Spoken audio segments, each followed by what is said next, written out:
okay, it works. The shape of it works. Where can it go? So we were convinced that we could just bring it here and drop it into the sheepfolds. Oh, and then we met Rick, and Rick was like, you're not putting another shipping container in here. So we thought that was like a dead end. We were left a bit like broken-hearted, thinking, well, what are we going to do? No, but the thing is, it was Si, because Si was like, yeah, no bother. We're like, oh, great. Si said no bother. So we could just drop a shipping container anywhere. Fantastic. We came down, where we're going to put the shipping container. Rick was like, what are you talking about? What shipping container? So it's kind of like, but he said we could put a shipping container in here. Like, no. So we struggled. There was a snug, wasn't there, like whiskey room? And we're like, have you seen that it's before? all right. Yeah. It's lovely, but it's like more of a after hours kind of vibe, you know? Yeah. So, yeah.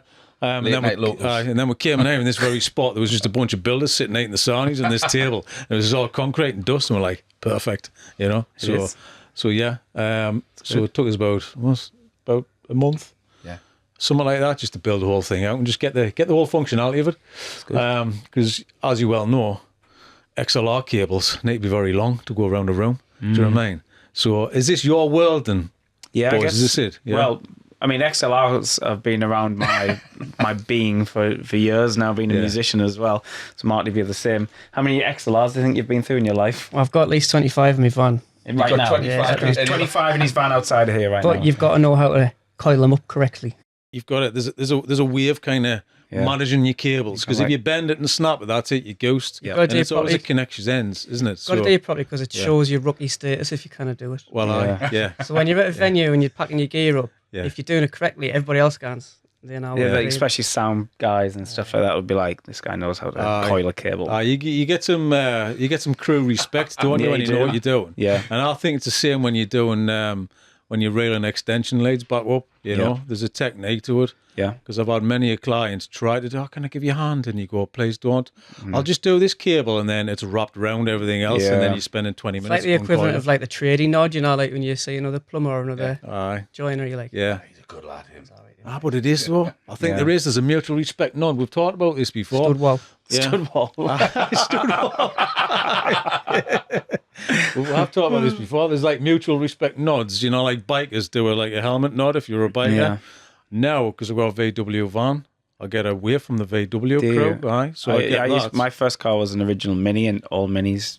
You get a Mini nod as well. Like on the original Minis, Just the OJs, the new ones. Yeah. Nah. Not in the club. But there is a respect nod. There's like gym as well. You get the gym nod, and then you get like. But you only get that after like 6 months to a year of being in the same place, and you recognize.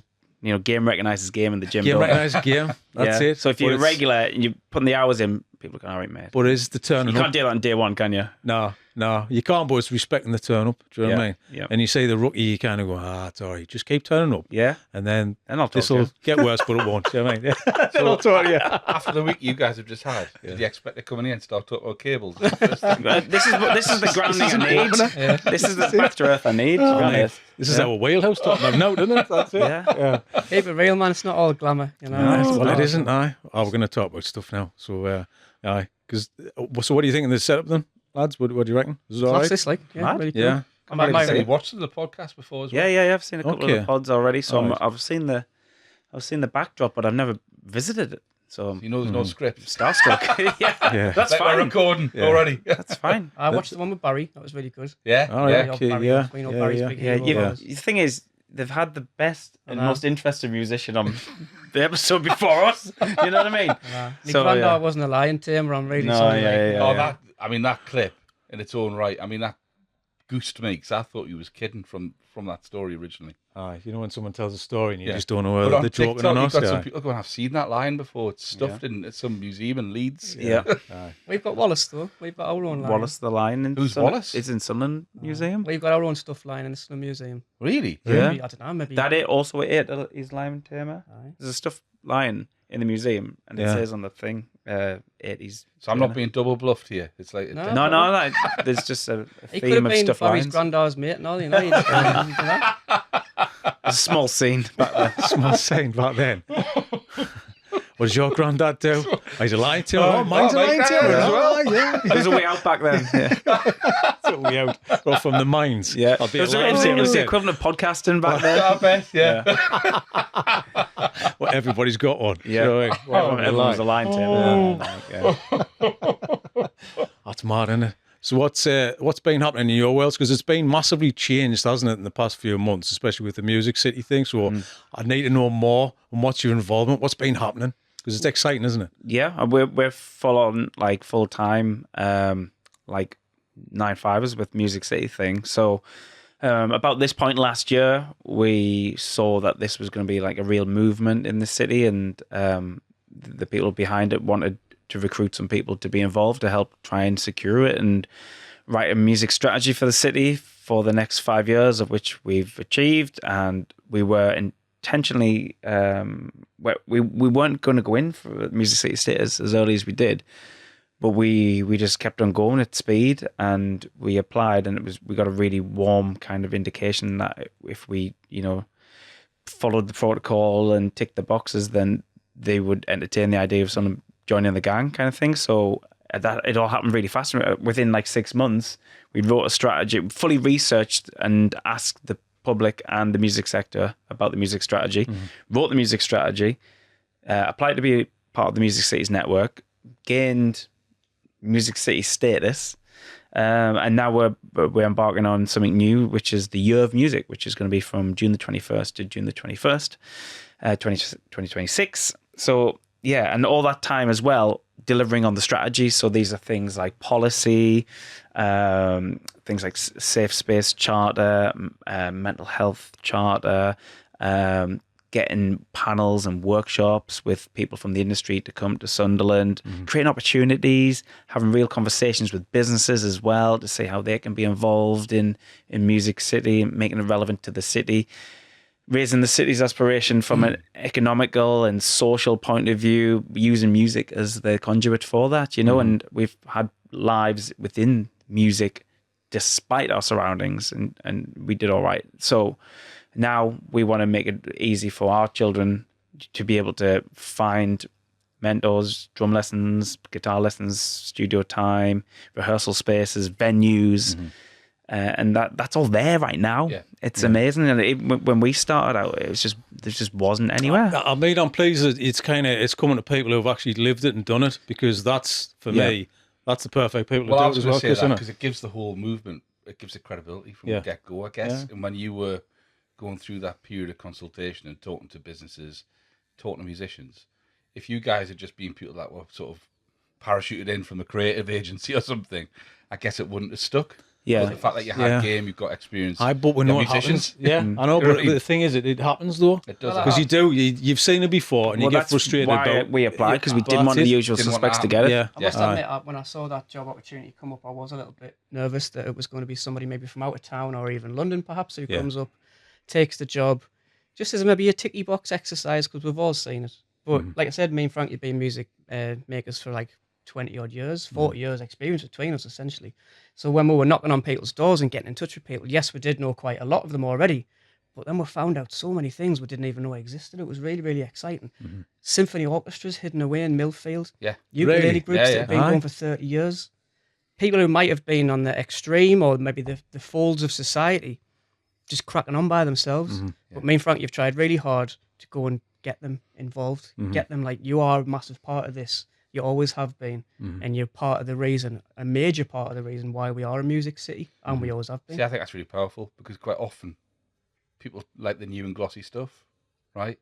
But I think when you take that approach and you know it's already existing in pockets of the community, the only way to take them on that journey is to curate what's already there. Elevate it and give them that platform. It's kind of what we try and do, I guess. Well, that's exactly, I mean, you're doing exactly what we're trying to do as well. You're just using your experience, bringing it to the table and try and go, right, let's hope that this works. Do you know what I mean? And people gravitate to it. We've got skin in the game, so if it doesn't come off, like, I'm not going anywhere. These people are still going to be my peers and friends for the rest of my life, you know what I mean? So we really want to use this opportunity to make a difference, not just for the music sector, but for the city, you know? So can you say what's going to be happening in the next year as well? Because I want to, I'm excited. I mean, because like the similar people like Ruby Kelly, we've been doing, it just so happens, it's all like circumstances, these kind of things happen. Yeah, the circles just overlap slightly on the edges. They are, without trying, if you know what I mean. So we're like, kind of, hang on, we're kind of sort of half involved. We've got a toe in the water here, haven't we? Ruby's a classic example. Ruby, you know, class example of Sunderland Music City as a theory and in practice. Ruby's not from Sunderland. Yeah. She just came from Wales. She just came to do Barry's name course. She's doing her masters. She's getting properly stuck in. She's a great songwriter, a great person, a great artist, and we've just, on her side, on our side, embraced each other, supporting each other. And she feels so at home here, I'm sure she's told you. Yeah, she does. And she's a massive part of the community. It's kind of adopting Sunderland as your home. Yeah. And people that do, when they come to universities, tend to stay here as well after that, which is lovely to hear, because I've heard that loads of times with Newcastle and Northumberland as well. Yeah, man. And people move up here because there's lots on the doorstep. There's lots to offer as well. And with Ruby, I just got a list of names of people through a friend of mine. I'm like, and I kept going back to her name. I'm looking at her on YouTube going, we need somebody to write a song. It was originally for this the podcast, and it was too good. And we thought, actually, it's too good, but we're making a web series. Should we just have the song for the web series? Have you heard it? Have you heard it? And then all of a sudden, they're doing a proper production. You know, there's loads of people on this with Jack working with producing the song. And then we're like, we couldn't believe it. We were blown away at the level.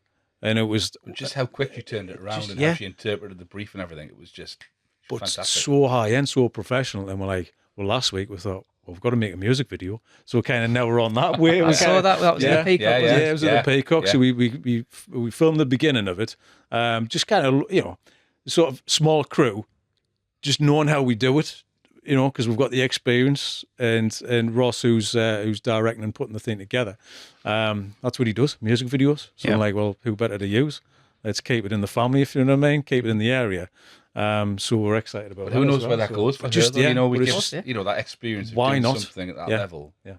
And then, you know, Ruby's going to work with a whole package of experience of things that she's got that she can use, you know, and it's, And then there's other things that come from it. Well, why don't we launch it? Why don't we do something with it? So that hopefully is what we're going to do later on. But we don't know yet. We're just going along the journey and see what happens. That's what it's all about. I mean, a large part of Sunderland Music City for me and Frankie are making people aware of what's on their doorstep. So we've always had talented, creative, brilliant artists in the Northeast and Sunderland in particular. But we haven't quite had the infrastructure or the connectivity type of thing. And just like you found out with Ruby, and we're finding out every single day, when people talk to each other and connect with each other, magic things are happening, man. Yeah. I was going to say all the right people, and that's why I think this is different. Having the right people who've actually got skin in the game and do genuinely care about the direction of travel for the city, who've understood it over the past couple of decades, and you've seen what it's gone through. People relate to that, and it's really, really important. Otherwise, sometimes it wouldn't. Like I say, it wouldn't stick. It wouldn't move forward. Yeah, I mean, we're just putting our time and effort and money into it. Do you know what I mean? But it just feels right. Do you know what I mean? I think we go vibe. There's something in the air in the moment right now in Sunderland. You know, I had a couple of friends came back for a birthday party, and they've lived in London for 15 years, and they came back and they were like aliens in their home city because they couldn't believe how much it had changed. You know, the last time they were up for something, the only place to get a coffee was Burger King. And Burger King's not here, but now there's there's cafe culture here now as well, which sounds mad, but like to anyone else in the country might think, what do you mean there was no cafes? Like, there really wasn't. No, 10, 15 years ago there was like Louis and Bazaar, and that was it pretty much, like, you know. Look where we are, the sheepfolds, man. Yeah. About 10 years ago I went to Nashville and met a lot of songwriters and became friends with them, and end of last year I brought one of them, my mate Jordan came over, and we took him to the sheepfolds and we brought him here, and he was like, same as your mates. He was like, what on earth is happening here? This is like completely amazing. And it's not just that though. You could bring your granny into the city centre, right? Drop her in Keele Square, a couple of months' time, walk her across the bridge into this, and she'd be like, is this Sunderland? And that's there's something happening like physically with all the buildings and stuff like that. Something culturally happening as well with like all the music and stuff we're involved with and other stuff as well, obviously. It feels like, and obviously now the football club's back in the Premier League as well. I'm going to get onto that one. But these are like massive things for a city, you know, and the momentum Sunderland is on right now, and it's a privilege to play a tiny part in this kind of trajectory we seem to be on as a city, you know.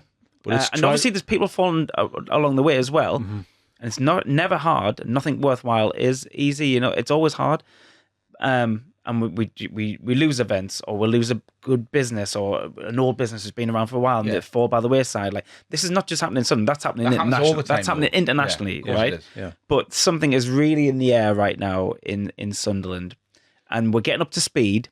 So regionally, then we're going to be, it's a cliche, but a powerhouse. We really are. I think we are. I think we'll be ahead of the pack, because I think I think what's unique here, and it's something that we've talked about quite a lot, I think it's the fact that it's being done on the city's own terms. Mm-hmm. So you mentioned that you could bring a granny here, right? I still think that whether you're a 10-year-old or a 90-year-old, I don't really feel like, even though things are changing at pace, there's still a degree of like cultural sensitivity around it. So like things are being regenerated rather than gentrified. Yeah. Do you know what I mean? Mm-hmm. So I still walk around Sunderland and it still feels very much like Sunderland. And you look at the sort of whole independency, you know, the pop Rex and all that happening. Yeah. It's got its own tone of voice, which I think makes it quite unique. Yeah. You know, I live in Newcastle now, mm-hmm. but I feel more excited about what's happening here. Well, that's the thing. We just have to be our authentic selves, and we'll stand out for it. Like, you know, we were the biggest shipbuilding city in the world at one point. You know, we've got a football club with a rich heritage as well. There's loads and loads of people have gone on to do amazing things from the city as well. Just be our authentic selves. Don't worry about any neighbours or anything like that, you know. And in the long run, we'll all help each other, right? But if we just are our authentic selves, listen, Sunderland's never been fashionable, but for that, we'll never go out of fashion. Mm-hmm. Yeah, totally. And that's really, really cool. Yeah, that happens in Manchester, Birmingham, London. You know, big cities. Yeah, they move with trends. We don't. We're just completely authentic creators, makers. Yeah, I agree. So that. Yeah. So, I mean, going back to your day, what's changed now and what you're trying to change for music? What was it like when you started? Like, for both of you, it's going to be a different journey. So I want to kind of explore that a bit as well. So, Frankie for yourself, Marty for yourself. So when I started getting excited about music, I just met some like-minded people at college. And at the time, the Future Heads were just starting to break, which is really exciting. Because you were seeing people from the city, and Dave was the same age as me. Dave was did you know them as well? Were you kind of kicking around or not? Well, the thing was, just before the Future Heads took off, Dave was in my college, and then as soon as they were signed, and that he was away, kind of thing. But I remember like watching them on 120 Minutes and hearing them on John Peel and stuff like that. I'm thinking like, whoa, this is mint. Like, if a lad from my college is like doing all these things, it's really inspirational. So then I started going to like local gigs, but there wasn't any music venues in town really. There was Bar 36, which I guess was a music venue. After it was like, was it Marlowe's or something, a nightclub before that? But then there was like like upstairs at a place called Pure, or there was the Function Suite at Ashbury Cricket Club, or upstairs at the Royalty was the only places you'd see like live music. And what's really weird is like when I first really got into music and that, when I went to college, like obviously the lads at college and people at college were giving us like the Doors and the Beatles and all that. You do all your like foundation of like falling in love with music, starting from like the 50s and 60s, whatever. And then like I didn't go and see touring, like proper touring bands at like academies and that. I would just go to local collectives and see local bands. Mm-hmm. And it was like mixed genre bills. And then what would happen is the local collectives would find their favourite bands in the country, get them to come to Sunderland. And sometimes most of the time, I'd never even heard of these bands. Mm-hmm. But I wouldn't go through Newcastle and watch bands through the academy or anything. I would just go and see these local promoters put on gigs, like DIY gigs, I guess they were. And then I went to that many. I just built up the courage to ask if I could DJ afterwards. And that was me getting involved in music in Sunderland, really. And then I left uni, ended up, because I had a premises license, because when I was at uni and college, I worked at this restaurant in Horton where I grew up, and they give us a premises license when I worked there. And Ben, who ran the White Room at the time, who now runs Independent, he was like, "Oh, have you got premises license?" He was like, "Oh, I need a manager for the White Room." Great card to pull out, isn't it? Yeah. I was like, "Yeah, I've got premises license." So I ended up taking on the White Room for about a year, and that's where I had a conversation with Dave and Michael from my band, and we said, "Oh, should we form a band that sounds a bit like the Smiths and a bit like Orange Juice and a bit like Dexys Midnight Runners? And if we do you reckon you can get us a gig?" And I was like, "We're here at the bar I was running." They were like, "Yeah, do you reckon?" I was like, "I know, that's Ben." Like, it's like we were trying. The only aspirations of Frankie and The Heartstrings was to get a gig at the venue I ran. And that was it. And then before we knew it, I'd never been in a band before. Everyone else in the band had been in other bands. Yeah, but I was really lucky because we did like 3 or 4 gigs, and then we had like A&Rs up from London watching us. And I just thought that was how it was. Did it feel like a big leap for you as well, though? If the rest had been in the band, you hadn't. It was really scary. It's really scary. Like, even though like I've been to millions of gigs by that point, I was DJing at shows and stuff like that. Like I still wouldn't class myself as a musician probably because I'm not classically trained, or I certainly didn't play anything on stage or anything like that. And then I find myself like a frontman of a band, and then people started talking, and then our lucky breakthrough came. Andrew Weatherall, the producer and DJ, was doing a club night, Ward 10 club night in Sunderland, like a house night. And I knew he'd produced like Screamadelica and like worked with New Order, and he was just like an amazing guy in the music industry. Just a few little things. Yeah. And he was DJing at Ward 10 at Old Independent. And we just recorded a demo that day with 3 tracks on. And I took it to him. I was like, I know you're really, like, obviously a music genius. I'm in a band. This is the first demo I'd ever recorded. Pete, our guitarist's garage at the time, took him a demo down. Didn't think I'd hear anything of it. Next day, he phones us and he's like, I'm going to play the demo on Six Music Show at night. Is that all right? I was like, yeah, that's amazing. We had a gig in Newcastle. We came out the gig. We got it on the radio. And he played the demo from start to finish and declared us as the best band in Britain. And then that was like, the rest was history kind of thing. It's mad, innit? It takes one person, doesn't it? That was it. Yeah. It's crazy, that. So, and then, we ended up having a choice of who we signed to. We ended up signed to Wichita, who were amazing, and still are amazing. But at the time, they had the Crabs and Block Party on, and Yeah Yeahs, and the Savvy Fab, and loads of Semi-Mobile Disco, and loads of amazing bands. And then we just ended up signing with the people who we had most in common with, so they just talked to us about football. Like Mark, the guy who ran it with Dick, was a massive Cardiff City fan, and Gareth, our other manager, he was a big Spurs fan, and we just ended up talking about football for ages, and we're like, we've got to sign with these guys. Although we did do our first single with Rough Trade, so Jeff Travis, who signed the Smiths, was like really wanting to sign us as well, and he came to our first London gig with Jarvis Cocker, and Jarvis and him were like, you've got to sign these. And we did our first single with them. Amazing.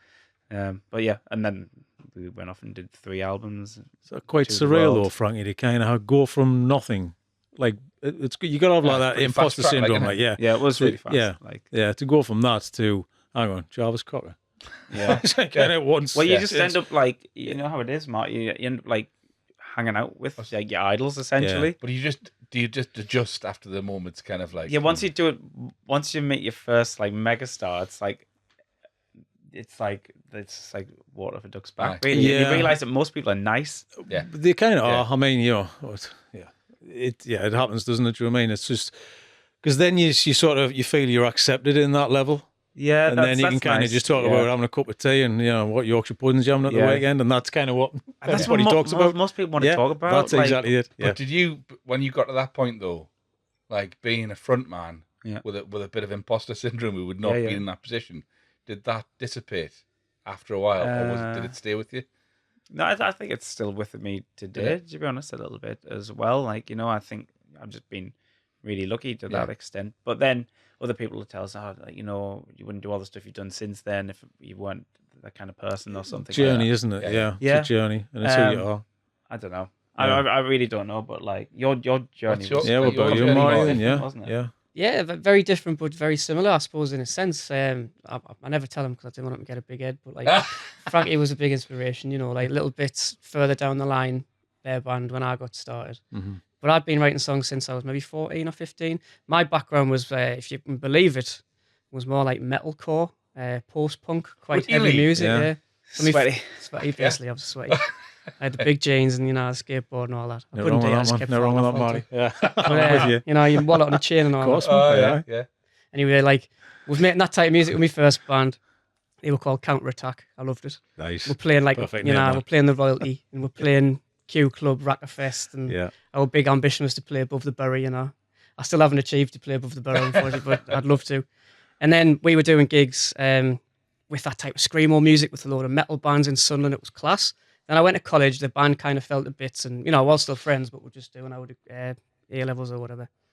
And then in 2010, I started writing more like folky acoustic songs, and Frankie mentioned him earlier, but, a local hero, Ben Wall, saw us on MySpace, that's how old I am.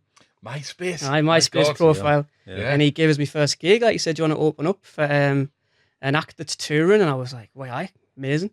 So it was old Independent, which is all knocked down now, but literally across the road from where Independent is now. It was the room upstairs. You know, I was cacking my pants, I was shaking, I was nervous, just me with my acoustic guitar. Did the gig, went well, people seemed to like it, I felt great, and I was like, got any more gigs, Ben? And then we just kept doing more gigs, so started doing gigs at Independent. Then up the road, I was doing gigs in Newcastle, started branching further afield, started booking my own tours, essentially, because I was really inspired by a band who I know Frankie was inspired by at the same time as well, called This Ain't Vegas. They were lads from my school, Farah, and they were maybe 4 or 5 years older than me, and they were just like just a game-changing band for Sunderland in the early 2000s. Yeah. Totally DIY, did it all themselves, booked their own tours, went around the world, made class records. Had a van. Had a van, aye. Yeah. Yeah. Like So the had Holy a- Grail of all musicians. Oh, totally, Got man. a van. Yeah. But like Yeah. they had it as well. I can't really explain it, but like they had it. Like they had the tunes, they had the attitude, they had the kind of the style, but they also knew how to like do a spreadsheet, if that makes any sense. Yeah. Yeah, the business aspect Yeah. of it. Yeah. And like I know it's not very sexy to talk about, but that's how you get things You Got do, build huh? things, haven't Yeah. you? Oh, you Right. can't burn your money, can you? Nah, like that's how you put it book a somewhere. tour. That's how Yeah. you put a record out. You've got to have that sense.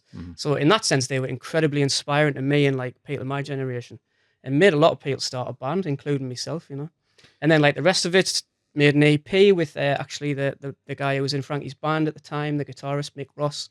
Made an EP, did the whole thing of going down to London in front of all the A&R guys, and then got the attention of a few people, and then that was the rest of it. You know. It's amazing, really. Like, same as yourself, when you try and put it into context.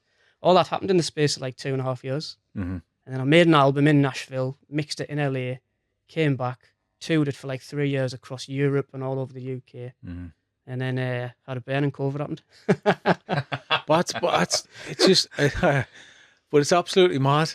It's the kind of, when you're in it, you think this is never going to end, don't you? We talked to Barry about this as well. Yeah. It's that life does change, things do happen out of your control, and it's how you handle that when that shifts. Yeah, I mean, one of the main things which changed in our generation as well was the music industry. Like, basically, the bottom fell out of it because streaming took over massively. And our first record charted, and we got like, it was like, I think it charted like 27 in our album 27 in the charts or something like that. But if we sold what we did then, we'd be number one for like 6-7 weeks or something like that. Yeah. And now, like, It's you know, completely transformed, isn't it? yeah. So essentially, we're all working in an industry where no one buys the product. So if we worked in a sausage factory, right, and no one was buying the sausages, everyone would be sacked. Buy Right, pictures of right. sausages Yeah, instead. exactly. Yeah. Yeah. It is the Yeah, yeah, exactly the that's same right. thing. So like, Yeah, I'll send him a picture of my sausage. Yeah. That's what it was, isn't it? we were meeting people on the road and stuff who were like session players or had played on an Oasis record or something like that, and they were mortgage free and stuff like that because they were part of the generation before us, you know, and they all got royalties and sales, you know, stuff from sales. Whereas our generation, we'd be completely knackered by it, you know. Yeah. We're all getting like, for a Spotify player, 0.01 pence shared between the 5 writers, our publishers, and our management. Like, like one of my songs got number 3 in the national charts at Christmas. Shipyards got number 3 Yeah. in like 2018 Christmas. And then, yeah, if that was 1970, I would buy us all a private jet. You know what I mean? Yeah. But things are how they are, and I It's think funny it makes though, us 'cause do you more think the resilient. public understand that? Do you think? No. Because the public mentality hasn't shifted, has it? They just They they just consume the way they consume. Aye, but they just go, you're famous, you're on the radio, Yeah, you're playing exactly. a gig, you're all right, aren't you? Do you know what I mean? That's how they see it. But I was talking about this yesterday. It was like the likes of football.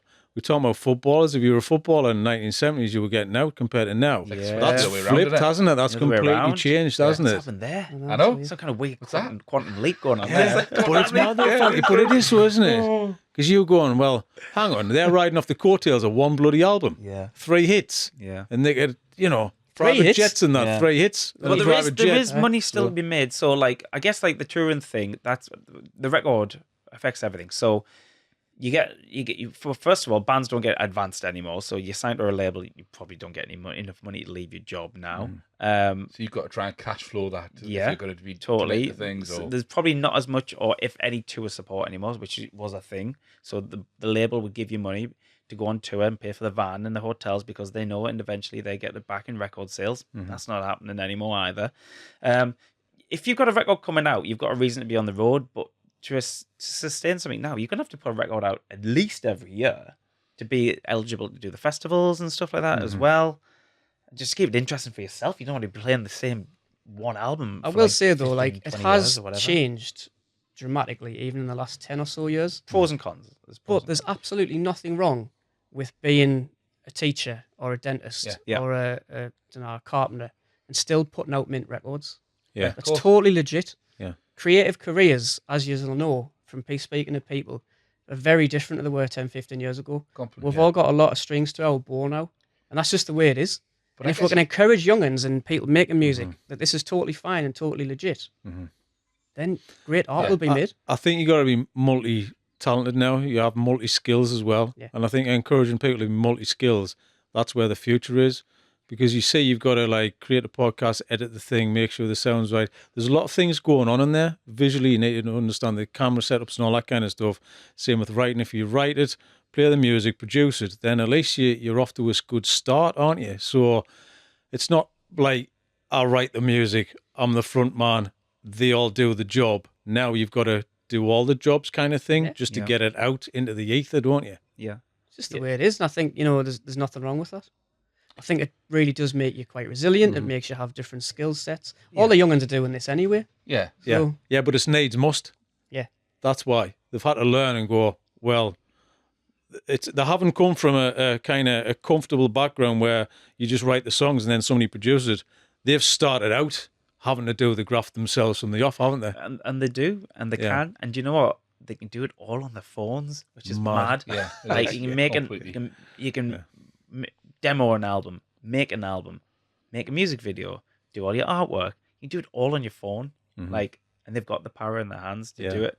And that's what I mean about the pros and cons. Like, it's a hard time just to sustain yourself in music these days, but it's also a really amazing time that anyone can do it. That's what I mean. It's quite democratic, isn't it? Because it's enabling people's individual creativity, but it's also dismantling the industry in many respects. You know what I mean? The whole AI argument around this as well. So me and Marty often find ourselves in this conversation, don't we? Is our AI a bad thing?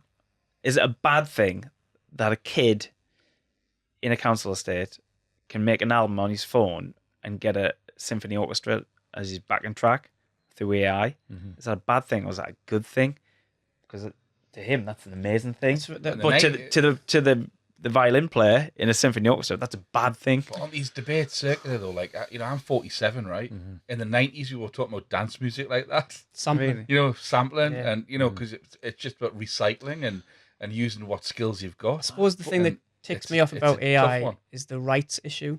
Yeah. So if it's kind of scanning everybody's music and then copying that, that's plagiarism, really. Yeah. It is the same as like photography and film. You've scraped the full internet, and you can see it happened, but it's where is it? And I think rights and usage is going to kind of dissipate. It's definitely going to disappear. And I think I'm worried about it, especially in a world where you've been raised on that usage rights, because you feel like you've got a bit of power in that.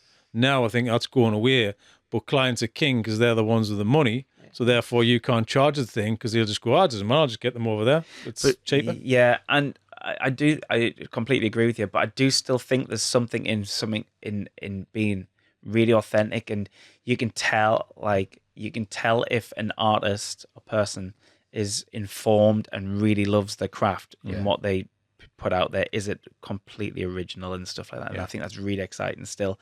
And you can also spot like an AI version of a song or something like that a mile off at the moment. And I think the real auteurs will still find a way of poking through somehow. But it's never been harder either to break through. I think I heard an amazing stat the other day. I can't remember the exact year. I think it's 1987. Every single day in 2025 so far, more music has been released than in the entire year of 1987. Wow. Really?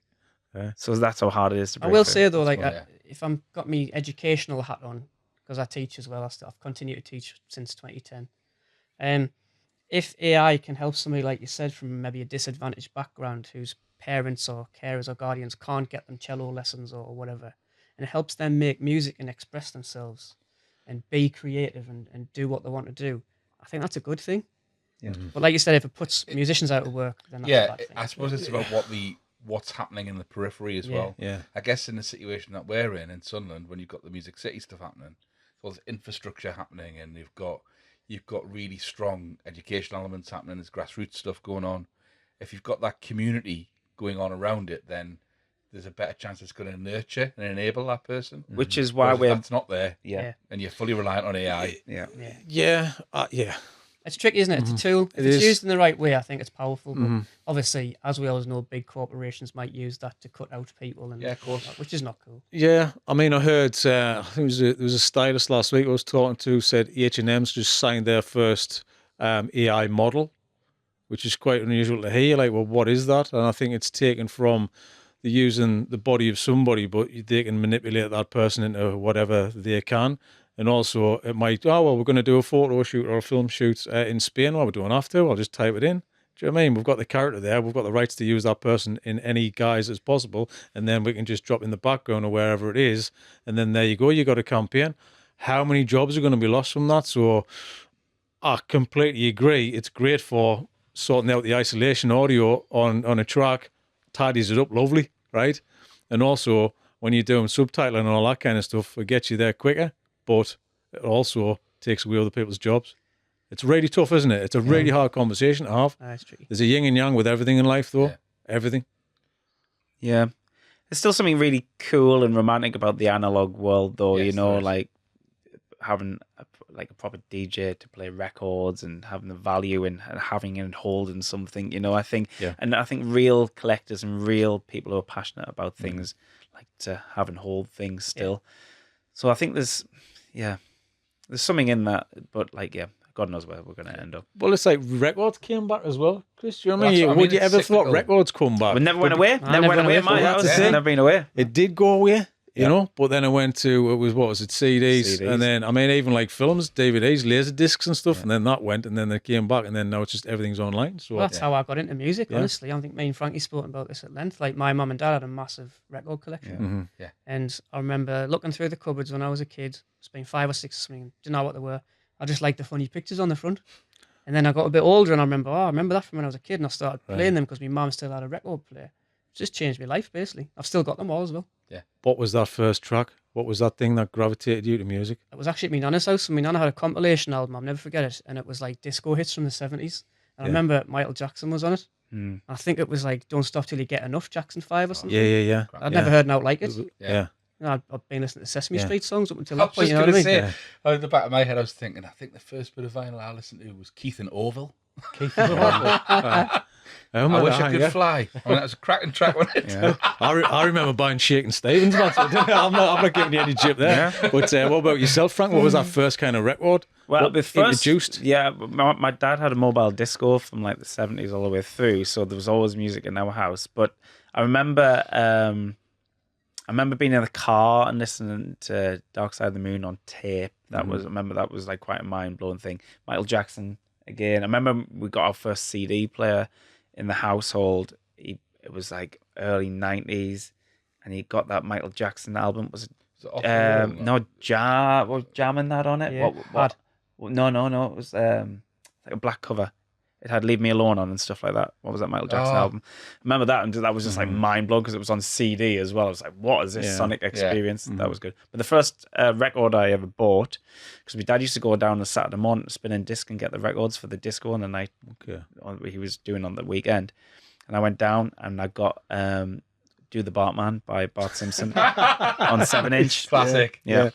Why is the first one always something mad, isn't it? Well, Bart Simpson was the centre of my universe when I was like 6 or 7, you know? Bartman. The thought leader. Do the Bartman. I think my first tape was What's the Story, Morning Glory, which that's pretty cool. It's quite cool. That's pretty cool again. Yeah. I do remember having PJ and Duncan as well. Oh, Pete. Get them on the show. Tease them on. I remember because I think for me it was like movie soundtracks, Good Morning Vietnam, stuff like that. That was always like Eddie Cochran and stuff like that. So you kind of introduced them was always 60s, so that was kind of in the 90s. 20 years before that was the 70s. Huge jump. Yeah. You go 20 years back from now, he ain't that huge. No, not at all. Is it? No. You know, I when don't you like go, to think about things like that. no, but when you go to Aces, like, bloody hell, that's 25 years old. What's that, Freaks out, what's that doesn't it? GTA fact you told Oh, me? hey man, this is minging. Makes you feel ancient. This is horrible. This. So, Niggin. I played, like a lot of people in my generation, I played a lot of like PS4, PS3, PS2 and all that. And I played Vice City, GTA 3, GTA 4. Vice City, I think it's set in like the late 80s. Yep. And it was released in, God, when was it released? Anyway, like mid-2000s. It was only like 11, 12 years. Mm-hmm. We are further away now in our time period. So if we released a GTA of like the equivalent of Vice City, it would be like 2009. So my son, honestly, no word of a lie, had the same conversation with my son the other day. He was talking about this and saying that his mates are like, if they talk about retro gaming, they talk about GTA. And I was like, I thought you meant like Pac-Man and that. So that was like the stylistic change from like the late 80s to the early 2000s. It's a different universe, isn't it? 2000, I've still got the same pairs of trainers from 2009, man. You know what I mean? I want to go to an indie sleaze party again. You know what I mean? Yeah. Well, as soon as you were talking about that, I'm thinking, actually, I watch Miami Vice on the telly, so that makes me even older than you. I feel even age more ancient, so that's holy moly. Yeah. So what age are you then, fellas? I'm 40 tomorrow. 40 tomorrow? Is that hence the gift that you brought? Hence, well, I've got a gift for you. Yeah. I love this. And you guys are foodies, obviously, and how could I possibly come on the program without giving you a gift? And I've just been for the birthday work lunch, and I'd like to present you guys with Colin the Caterpillar's arse. Lovely. Yeah, nice. It's wrapped up in tissues. It's almost, you know when you... I haven't wiped it. No. You know when you brought the tissue for. You know when Brad Pitt's over on the box in 7. Like, Is it the arse? It is the arse, isn't it? Thumb? Turn it round. So that's the inside. That's the inside of the... That's the arse. Look. It is the arse. Caterpillar. Yeah. Look at that. He's got some nice layers on I that. will tell you, I'm really sorry. That's not actually Colin from Marxies. That's not. It's Ali knockoff. Oh, it's not. It's not even Colin. Yeah, is he Kevin the Caterpillar. is he a bit leaner? Is he a bit thinner than... So there we go. Should we stick him on the bongo? Go on then. Go on. Stick him on the Put it on bongo. the tissue, or just- Well, I was going to go straight on. Feet first. Careful. What am Arse first. Arse first. No, keep his stick his arse to the camera. Oh, his arse just fell off. Oh, it's not worse. I mean, come on. Yeah. There we go. So, yeah. Oh, brilliant. So yeah, I'm 40 tomorrow. He's a little bit younger than me. Yeah, I'm 37. 37. Press age 31. 26, Marty Longstaff, Sunderland Echo. Yeah. That's a thing though. Trim it down. People have press No, ages. they're just Press ages. Yeah. Yeah. So like we've toured with artists who are definitely younger than me. Oh, come on, spill the bean. No, I can't. But like, come on. boy, it wouldn't take much of gotta get some a dirt. journey to find out who we've toured with, and they definitely have touring it and like Stage press age, ages, man. stage age. So we have Stage like a age. stage- You a should. stage You age. guys should adapt. I'm to just it. going to pause I'm 45 or something, but I'm not. But I'll just pause it because it What are sounds you like now? a good You're number. 47. 48. You're 48 now. I'm touching I'm 50. 47 in August. Unbelievable. So I'm gonna just go for pause it now. 43. Just pause it now. I don't pause it feel now. like it. Yeah. Aye. I don't feel like my age though. All you got to do is next time you do a press release or someone does an interview and they say how old are you, Love just it. stick with it. Press Just stick with it for 45. 10 years, Yeah. and you'll get away with it. Yeah. I want a signature like yours, Joe, because you've got a nice kind of... Do you know why my signature? I know that me Frankie and The Heartstrings signature is like that because every single time we released a record or a 7-inch, I had to do it 10,000 times or something like that. Yeah. In like a record shop. And it's a completely different your other signature. Yep. Like I mean, one of my Total passport is departure. completely different. Yeah. He's not even called Frankie, so of course it's You different. know the cat out of the bag? I've got a Sunday name. Yeah. Come on. No, I'm not telling you that. No, he's got to keep that secret. Yeah, I've already told him your real age. I can't reveal I'm everything. going to put that out as a call out. Yeah. So, That's Everyone from school getting a judge. Can anybody give us Frankie's Sunday name? No, I didn't come up with. I've been called Frankie since I was in primary school. So Yeah. All right, okay. it's like, Do your parents call you like a different name? my mum and dad call me Anthony. There we go. All right, okay. Do you wear different clothes on a Sunday? Yeah. For church. For a hat on and glasses. Yeah. Like Clark Kent, Superman. Yeah. But yeah, since like primary school, I've been called Frankie, Okay. which I think came from Francis, and then everyone just assumed my name was that. Right. I mean, I'm 40 now, letting everything out the Can't bag. shake it off, can you? Once the name's stuck to you, that's it. Yeah, that's fine. Yeah. I'm all right with it. Well, his nickname's Chalky, wasn't it, from school? Yeah. Aye. Is there a reason? Yeah. Everybody I know. Nah, it's completely mundane. So my dad called me that when I was about 5 years old because I was obsessed with drawing with chalk around the streets, all over the place. Wow, like Banksy. I like Banksy. See, Eben O.J. Banksy. Banksy. Eben That's Banksy. it. Eben Banksy. I'll take that. Yeah. Eben Banksy, 45. You know Cool, what? That's it. It's a cool name. Like, I was I'll take that one. I've got a good graffiti story. So when I was about 8 or 9, these big lads came up our street, Big right? lads. And the graffiti our street, like the tag on the wall, and it was quite a nice street, right? So the fact that these like strange lads came up and tagged in our street was like news. And I went over and looked, and one of them, a really tall one, had wrote the word grid and then like an asterisk after. I was like, grid, that's mad. Anyway, years transpired. I was in the van with the lads on tour. We're talking about daft stories about when we were young and that. And Ross from the Heads was in our band by this point. And I was like, like something really weird happened to me when I was young. Like these big lads came up our street. I'd never seen them before. And one of them like tagged a wall outside my house with the word grid. And Ross looked at it, he went, that was Jaff from the Futureheads. I was like, what do you mean? Like when he was young, he lived near me. And he would go around writing the word grid because he went through this like tagging phase. And it was Jaff, who I was like one of my good mates now. Yeah. It was him when he was like young. Yeah. And I always remember I was thinking about these big lads came up my street and wrote, so that's me graffiti story. Another quantum leap. Sorry. I'll add to this one, Frankie. David Craig, Jaff, used to live right directly over the road from me, and his mum was my mum's best mate. So we used to all play in the street, kick the can, and hide and seek and all that kind of stuff. So I know where you grew up then. Yeah. It's near the mill. Horton lad. Oh, yeah. Mm-hmm. Small, Look at that, man. Look at this. But I'm ancient compared to these. Did you go to Hetton or So Horton? now Horton. Did you? Hold keep it? Yeah. That's terrible. I was going to say it's Hetton and Horton, different places. Oh, don't cross the line. Well, you know, out of the feast for a start. Hey. So there you go. I know. So you might have been. Were you in the gang with Jaff then? Did you go on my street? No, because He's one of the big lads. I was big lads. No, I wouldn't. Yeah, I didn't have the balls to tag, man. I wouldn't have done it. You stand around the corner like that, looking out. Yeah. I mean, yeah. But what do you kind of, because I'm 7, that means I'm 8 years older than you. No, with Julie and Ian, I mean, it's just the whole street. We used to play in the whole street. Yeah, that's in the day and all that kind of stuff. And I remember David's, I only remember when he was really young, he used to like walk along humming to himself a lot. Do you know what I mean? Like walking on tiptoes and stuff. And then all of a sudden, he was in a band. I'm like, how do you go from that kid to that kid? But they're all very musical. Do you know what I mean? They played violin, and Ian played violin, and viola, all that stuff. See him now again playing cello. And what's nuts is, like, my little boy listened to like the Heads and stuff, and like the Cars and stuff, and he'd be like, "Oh, this is mint." And then now Jaff is the year 6 teacher at my little boy's school. Yeah. So he's like totally starstruck. He's like, "Is that Jaff from the Future?" It's like, yes. Well, he calls him Mr. Craig. Yeah, but, But that's the thing, you know. I've got Futureheads like it kicks on in the car, and the kids are like in the back, and not just an amazing band, but such an important group of people for the city. Total heroes for like the vast majority of like people I know. You know? I was blasting through London yesterday, and like Hounds of Love was playing. I was like, it's cracking. I was like, and I said to myself in the van, that's the best cover version I've ever heard. Oh, it's best. I think people do call it one of the best cover versions. Have you heard the story about the voicemail? No, please. Ross's, I mean, this is just like me telling stories about the Futureheads, but anyway. So it was Ross's wedding the other week, but I knew the story anyway, and they came up about the Kate Bush story. So that record, did it go to number 1? It certainly got 1 or 2, or top 5 anyway, a single, wasn't it?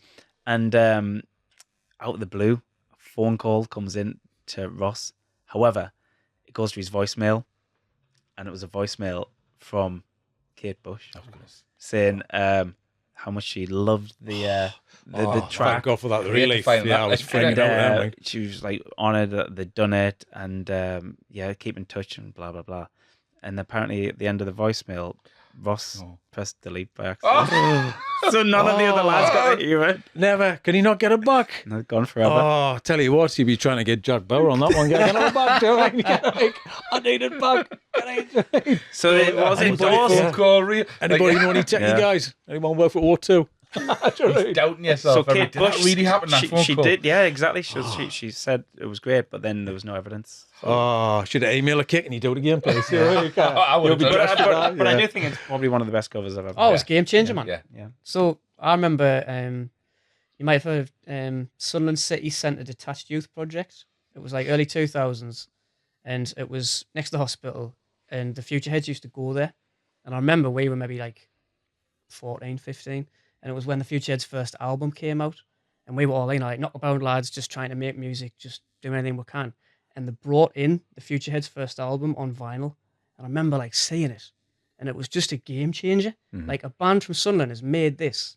It's excellent. And the next thing we knew, they were on Jules Holland. They were supporting Foo Fighters. Top of the Pops. Top of the Pops. Yeah. It was just a massive inspiration and a massive boost for the rest of us back home in Sunderland. I think, for me, the likes of Jules Holland's hugely important. For me, it was John Peel, because I used to sit and draw when I was 14, 15, doing my artwork, my schoolwork. Thursday night, Jules Holland was on, and I always got brand new bands from America, everywhere around the world, and then watching the chart show and all that kind of stuff. Like, just that 15 minutes to get the internationals, do you know what I mean? And that's when you used to discover stuff, then go to volume, go, have you got this, mate? I've got the Dylans, have you got this? Do you know what I mean? Stuff nobody's ever heard of, right?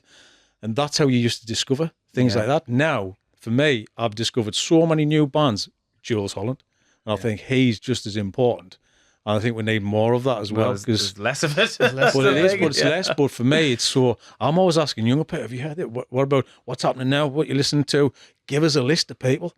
I've got a theory about this. So I work with young people, and everything's cyclical, right? So back in the 50s, singles were king.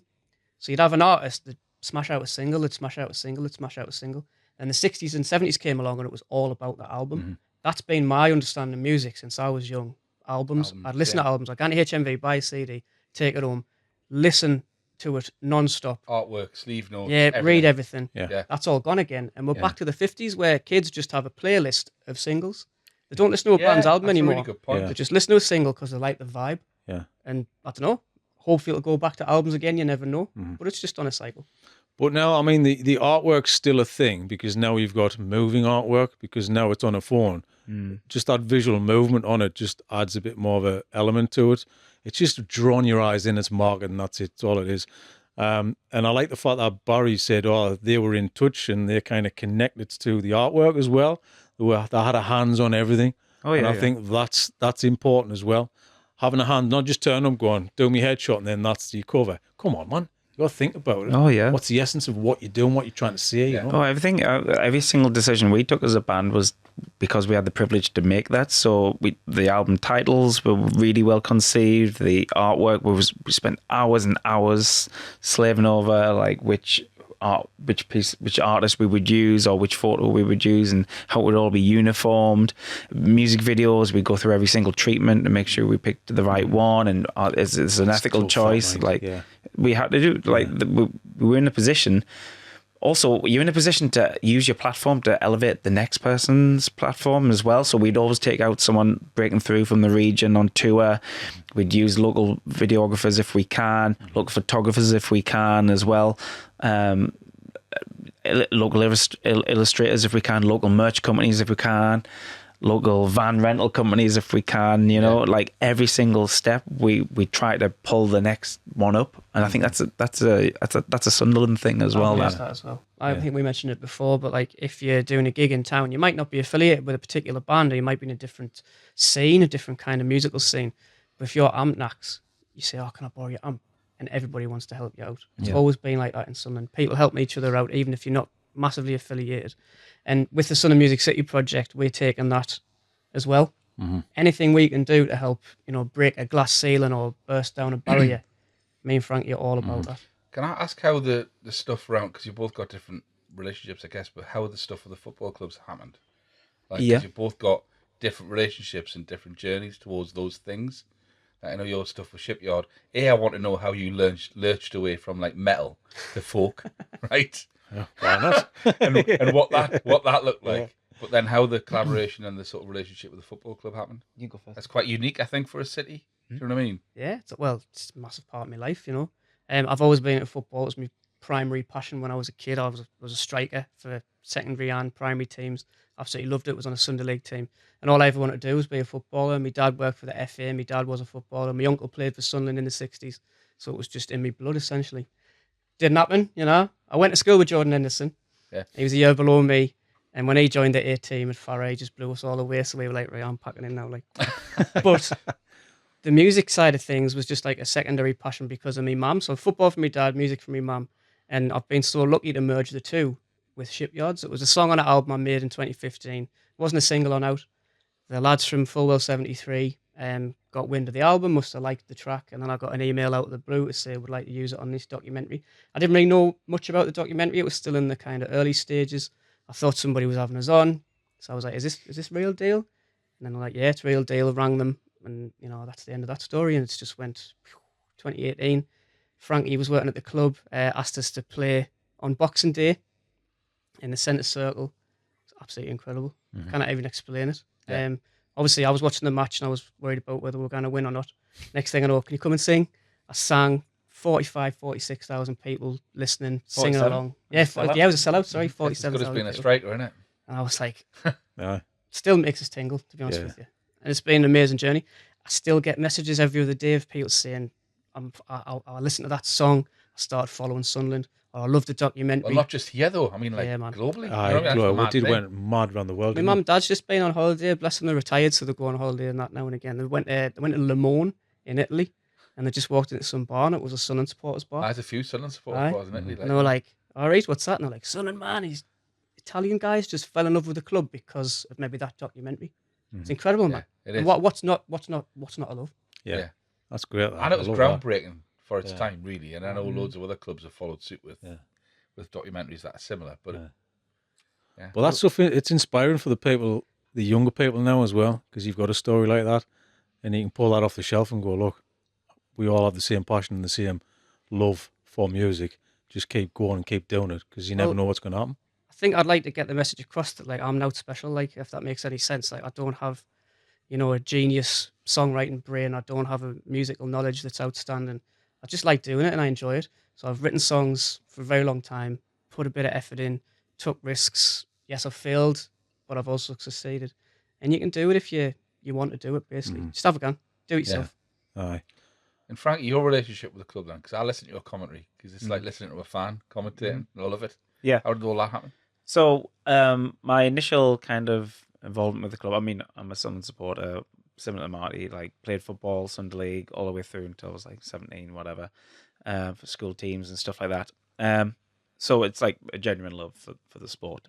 And then when we came back after maybe second or third album, someone at the club got in touch and said, could you help out and maybe have a hand in the concerts we do in the summer, and work between the promoters and the venue, and because you're from this kind of world and you're from Sunderland. And I was like, yeah, great. So that was probably like 2013 or 2014 or something like that.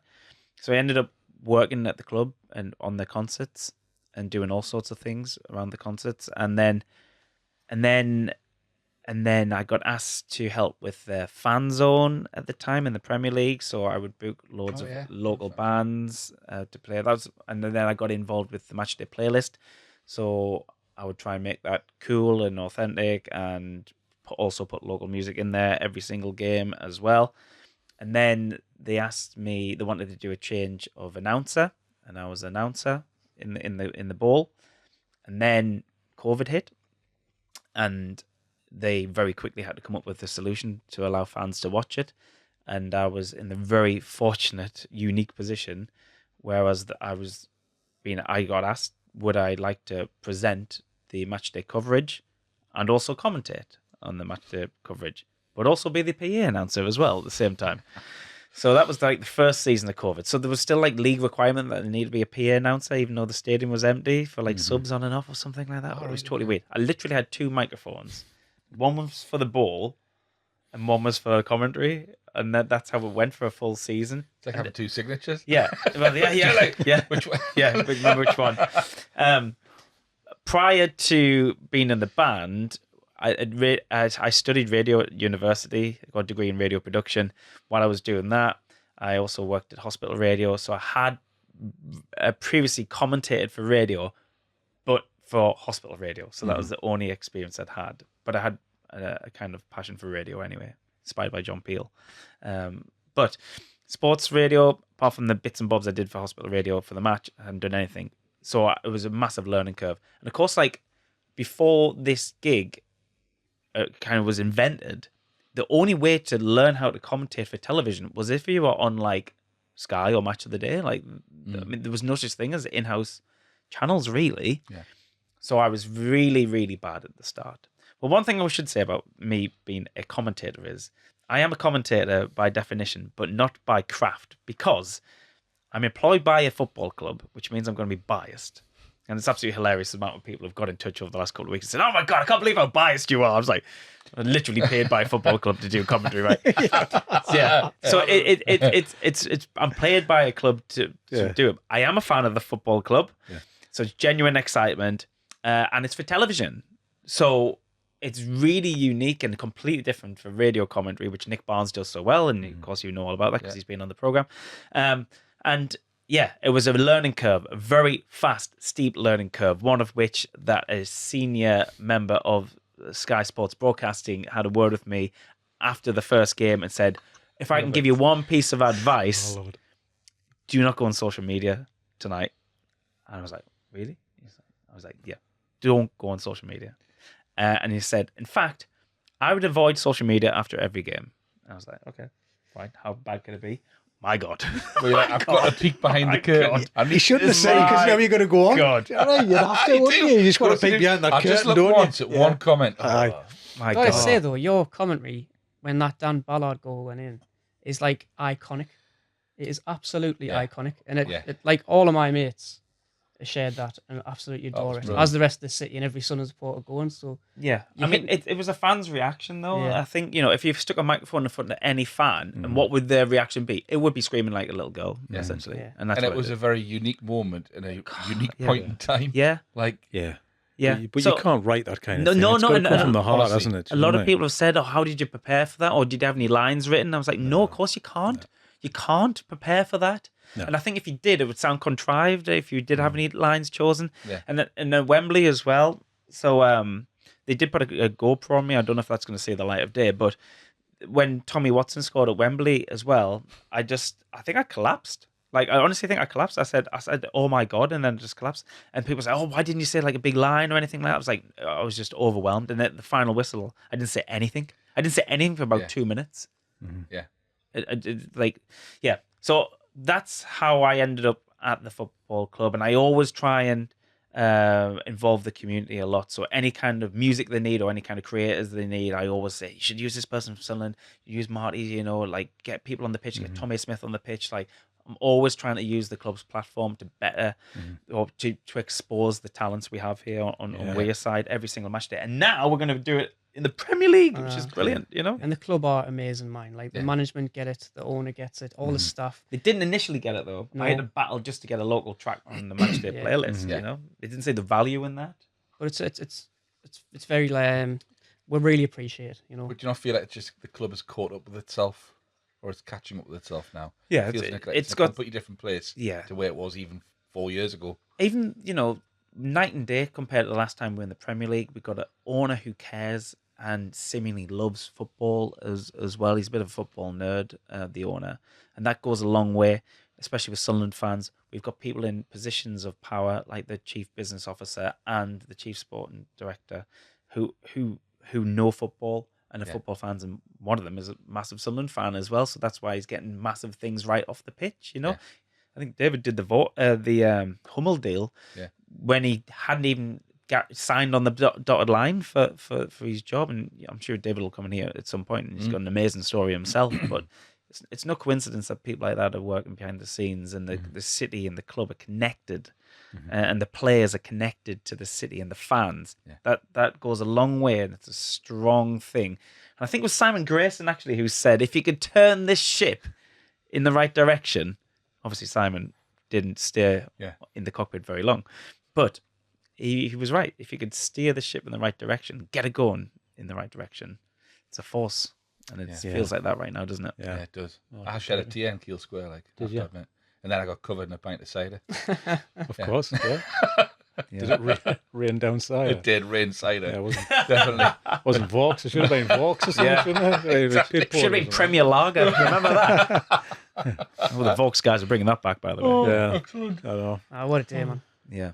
I still can't quite believe it, actually. I can't. I mean, I'm getting... My partner's really sick because all I'm doing at home is watching replay after replay. There's so much content to Can't get help through it. as well. There Like, is. you know, there's like different angles of goals. There's lots of amazing fan footage. All the vloggers and bloggers and stuff like that have done amazing stuff as well. And they've all got different perspectives. And there's photos coming out of nowhere. Like the one with 09 crying in the lineup. I didn't notice until yesterday. I've only seen that yesterday as well, yeah. I was like, I didn't even notice like loads of little things happening all the time. And it's mad. Like, We got interviewed for ALS at the start of the season, didn't we? Yeah. And we asked to give our predictions. And we both were like, I'm quite nervous. I'm a little bit apprehensive, but I think we can do it. Yeah. And I knew we would. By hook or by crook, we'd do it. Maybe not the way we wanted to do it, but we're there now, man. Isn't that mad though? That I felt the same way. Yeah. Even like watching the match the other day, I didn't have that usual. We can say this as Sunderland fans, can't we?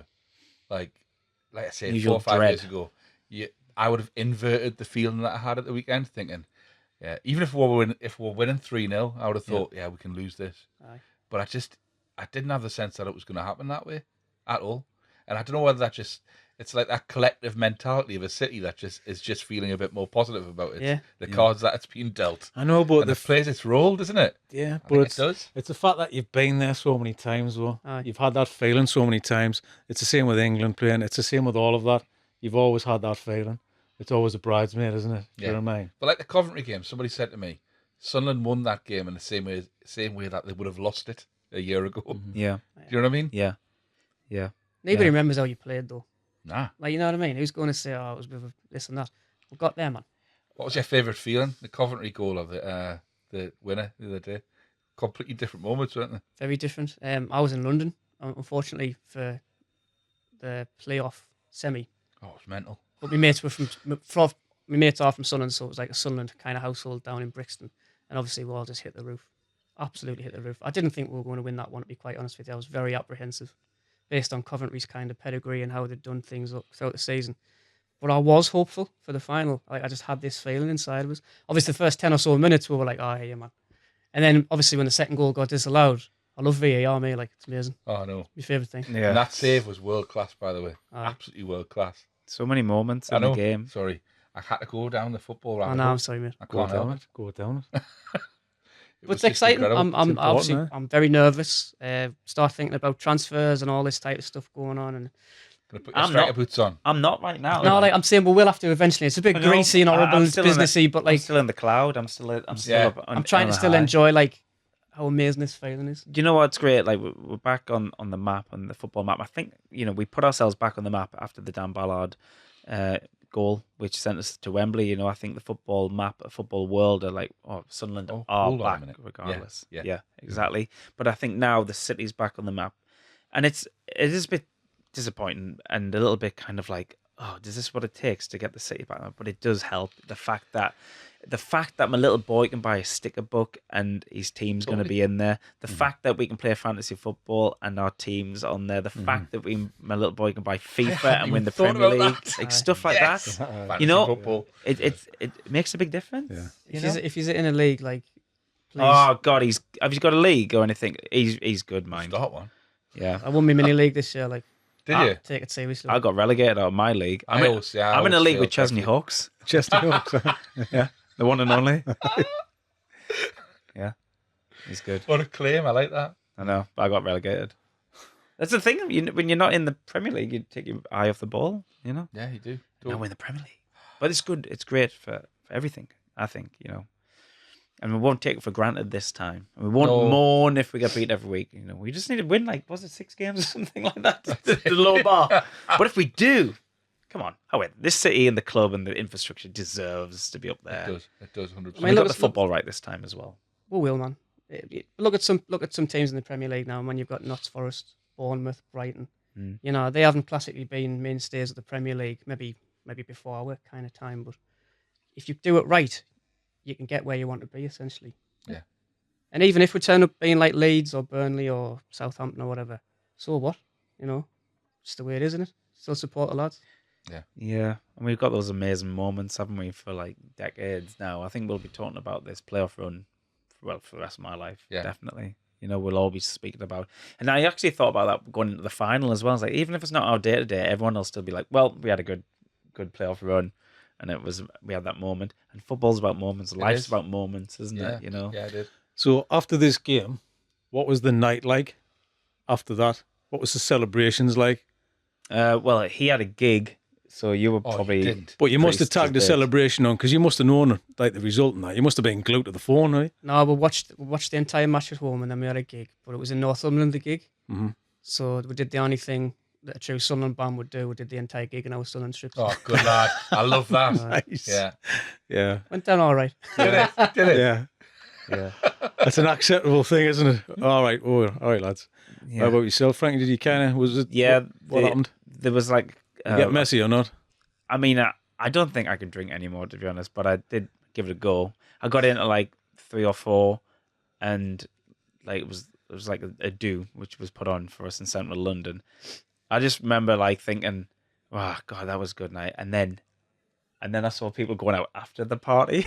I was like, "Oh my God!" Like I can't hack that anymore. Like, loads of them were going out after, so I did well at the party, but I Okay. didn't go at the after I think party. it's like a 5-day hangover. Yeah. Aye. And that was enough for me. I'm still emotionally and physically drained from Aye. it, to be honest. Like, Well, I heard what about yourself? there was a few people like missing, because I went to the gym and like a couple of days after, like it's still been quiet 3 days after this, so they all must have had like 40 hangovers or totally. something. You know? I went to the So, pub the other night. I spent half hour, and I never got to the pub during the week. When my father-in-law was going, he was like, "Oh, pop down. We're having a debrief about Wembley." I popped down, and the pub was rammed, like my local pub, the board in. I was like, "Why is it so?" I said, "The barmaid, why is it so busy?" She's like, "It's been like this ever since we've won. People are just writing the week off. Exactly. They've just ripped the week off. They're like, completely, people are yeah. knackered. Like they're just like they're in every night. They're still just having a pint every Yeah. night. I mean, it's great. Start but again on Monday. It's bad for the employers, like, isn't it? Yeah. Yeah. But that's what it can do, innit? Yeah. I mean, you can just say what it can do. It can just lift the whole city, can it? So Galvanised everybody. I mean, like, every different stroke, every different type of person. It's class, man. That's what it's all about. Yeah. Right. I'm conscious, right, that on a relatively food-related podcast, we've only talked about Kevin the Caterpillar's horse. yeah. So Kevin the Caterpillar's, shall we do a menu with the guide? Kevin the Caterpillar's kicks, right? All right, then, okay then, boys. So normally, yeah. Well, I try to lean into the beer thing at the end. You know what I mean? I try to kind of add the drinks thing in. All right, and we've got this menu. Pick anything from this list. You can interpret it the way you want. Yeah, We'll I'm just going to guide say you. pick anything, because we normally have some rules and always goes out the window because You we only can pick never one explain it. Anything. Number one. What do you fancy? What takes you fancy? One each. Yeah, and then we can go through them. I love crisps, you know. Oh, oh, you going? Oh, All yeah. right, You okay. can both go for Chris. Right, if you want. perfect bar snack. Okay, so I'll take that back. Right, crisps. So, what's your favourite crisps? Let's go top 3. This is hard. And you This, can like- include things that don't exist anymore if you want. Yeah. Okay, that's good to know. Also, you can include a bar snack, crisp adjacent. Okay, that's fine. Crisp adjacent. Yeah, I know what you mean. Like a pork scratcher. do you mean like like in a your band name. wasabi pea? Kind of like nice. that, because we've talked about bar snacks, and well, I think you've got to integrate those things, because we could lean into that, talking about football and beer and that. So let's go. What do you reckon? What's your top 3? What's them crisps? They're not around anymore. Phineas Fogg or something. Remember them? Phineas They were, Aye. they were Yeah, Stanley, concert. That's a Stanley Aye. brand, aye. I used to like them beefy Yeah. ones back in the day. Yeah. Beef That's ones. them. Well, similar there was the Brannigan's Aye. lamb flavoured crisps as well. Lamb and Remember mint. them? Lamb, You king know of what it mint. is? You're the first, because we bring up Brandon. You're the first person that's brought them up. As a They're guest. good. Ham and mustard ones used to blow your cap off. And all Ham that. and Yeah, Ham and strong mustard, flavour. a little really peppery. strong. Kick on the back, yeah. Roysters, T-bone steak, Roysters, bubbly crisps. aye, right. Remember them? I love them. Mad. The bubbly, because they'll Aye. just kind of, it's Weird. almost like laid, Yeah. isn't it? Yeah, like a Roysters show are funny pastry texture. of the crisp world. Yeah. And it just kind of crumbles up, yeah. This- Discos. Salt and vinegar discos. Take the top of your mouth off them, Aye. but good. In a weird, addictive way that you know that's doing you damage. Yeah. Really good. Bacon fries, the same. Scampi fries, absolutely rancid, but love a amazing. Yeah. Have you ever had the cheese moments? Yes, I have. No one knows about cheese moments. Cheese It's moments, scampi fries, and bacon fries. Yeah, that's the family, it, right? That's the thread. family. Right. But you It's don't see the real. cheese moments very often. No, you don't. Really So, weird like cheese them, though. moments. Like, it can't be good for you then. Like. What's a cheese moment? What is a cheese moment? Yeah. It's like a piece of cheese in batter. In butter. It's like a scampi fry. Yeah. so you but, like, bite you know, and you've you've got got that some kind filling. of soft filling. Yeah, you got a Yeah. little soft Yeah. centre. But It's really cheese. bizarre. Yeah, it is. But Scampi fries are probably above that for me. Do you know what it is, Frank? I forgot about cheese moments. Cheese moments, yeah, you don't And see if you're them very lucky, often. go to Working Men's Club, you get all three on the same day. Yeah. Yeah. Cheese moments, Scampi fries, The holy bacon trio. fries, the holy trio. Holy Trinity. The Trinity of bar snacks. So if you go right, so I mean we're blending bar snacks, the crisps here, but you said crisp adjacent. No, I said so crisp adjacent, but I'm leaning into more rules. bar snack because we're kind of celebrating this week, right? So you're celebrating the football this week. You're at the bar. What you having from the back of the bar? There's not many things. You got a crisp, you got a peanut, you got a scampi fry, you got a frazzle, and Chili nuts are good. Chili nuts. Chili nuts. It depends on what you got. Like Posh wasabi bar. The nuts. coated ones. that I've got Yeah. coating around the outside. Nobby's nuts. Nobby's nuts. Yeah. I like them pork scratchings that like you crunch and you can still feel a bit of hair. You know what I mean? Yeah. I think Marty, pork scratchings. it's bottoming, I lost a yeah, tooth. yeah. I lost a tooth in December because of that. It's class man's proper. Ain't pork scratching. Yeah, you cracked the tooth on pork scratching. So yeah, but First bite. I had first bag of pork scratchings for like forever about a week ago. What did you Delightful, honestly. I love them. You've got to have the lovely. gnarly stuff out I'm though. vegetarian these Okay. days, so I can't have them. I'll eat a scabby But I remember Oh. being little and having them and thinking, this is mad. It's got like hair on it. And that. Like, But you just pluck them off, don't you, Matt? You know what I mean? It's like, you swallow can them, pick them up. Yeah, Did that's they? all right. Yeah. Got lighters for it. It's kind of like the dental floss of the bar world. Do you know what I mean? That's what you kind of use it as. So. yeah. And of course, like tortillas or like, what do you call them? Like Doritos. Like, unchallengeable sometimes. Because you can scoop things up like You can. hummus with them and Yeah, stuff like that. Yeah. Hummus, functional. guacamole, Like the tool. baba ganoush, get it all in there. Yeah. Yeah. They get, Well, getting a bit I was middle gonna class say, that like, I like much, you know that what I mean? baba With ganoush. that. But I know what you mean. Don't No, know no, baba no. ganoush. No, but I'm talking like Or wasabi you're sitting with your mates and chucking peanuts at you, do you know what I mean? And that's where I'm at. I was talking like back Can in you the get day. disco still? Yeah, you yeah, get I disco don't still. I've yeah. never seen a disco Yeah. for a while. masochistic crisps. Because you You talking about can definitely yeah. get discos. Okay. Can you remember prawn quavers? I can remember prawn quiver. Yeah. Yeah, they were Bad. good. Skips, can you still get skips? Skips are Yeah. big. Yeah. Love skips. That can't be good. These So will are melt. you on you. guys too crisp- young to remember? Because we've got some merchandise coming out shortly. Okay. I can mention that, can't I? Oh, yeah. You bring out your own Do you remember crisps. Tudor? Tudor Tudor crisps, crisps, yeah? eh? You cannot whack a bag of Tudor. That there. Yeah. So you still remember. Yeah. Yeah.